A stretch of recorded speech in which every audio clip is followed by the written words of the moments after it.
بھٹو صاحب کے دور میں آپ پر پابندی تھی. ضیاء الحق صاحب نے مزید پابندی لگا دی. سعادت حسن منٹو کو میں نے خط میں ان حالات کی تفصیل لکھی.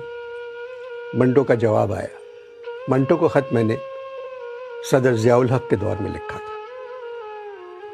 انور، زمین پر تم سے ملاقات نہیں ہوئی، مگر تمہارا خط پڑھ کر یوں لگتا ہے کہ ہماری صدیوں سے جان پہچان ہے. غالب کو جتنا تم چاہتے ہو اتنا ہی میں چاہتا ہوں.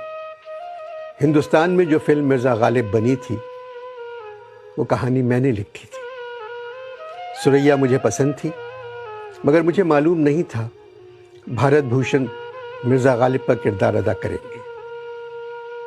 تمہیں پاکستان سے محبت ہے، مجھے بھی پاکستان سے محبت تھی.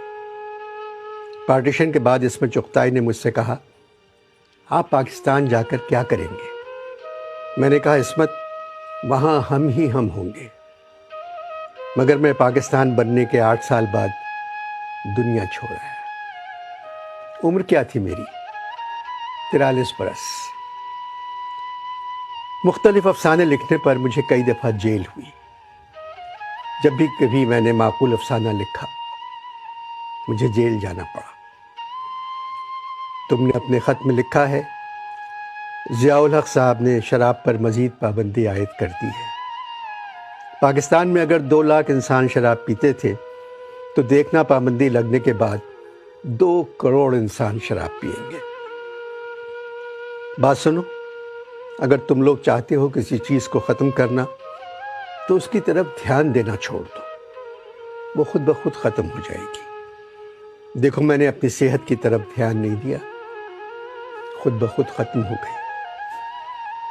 میرے پاکستان اور تمہارے پاکستان میں جو سب سے بڑا فرق ہے وہ یہ ہے،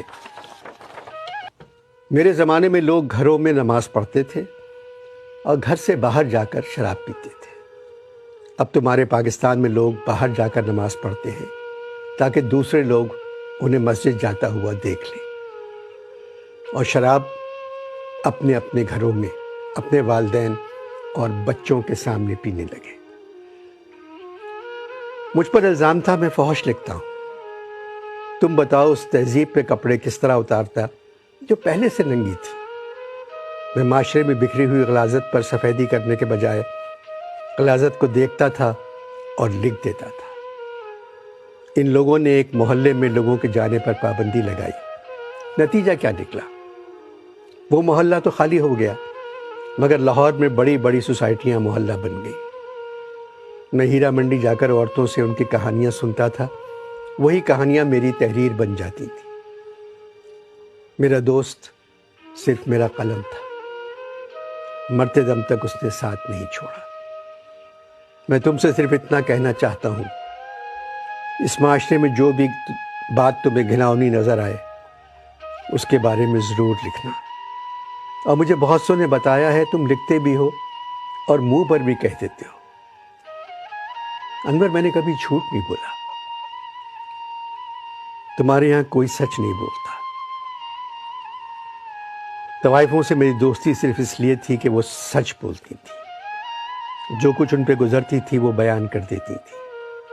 مجھے اپنے کرداروں سے ہمیشہ محبت رہی اور تمہارے ملک میں بسنے والے جاہلوں کو نفرت، جبکہ اکثر ان جاہلوں سے میری ملاقات اسی محلے میں ہوتی تھی. تم نے لکھا ہے، میں اردو ادب کا سب سے بڑا افسانہ نگار ہوں. مجھے صرف ایک بات کی خوشی ہے، جس دن میرا انتقال ہوا اس دن تعزیت کرنے والوں کا ہجوم میرے گھر پہ نہیں تھا. یہی سچے اور بڑے ادیب کی پہچان ہے. سچ پر مرنے والا تمہارا منٹو.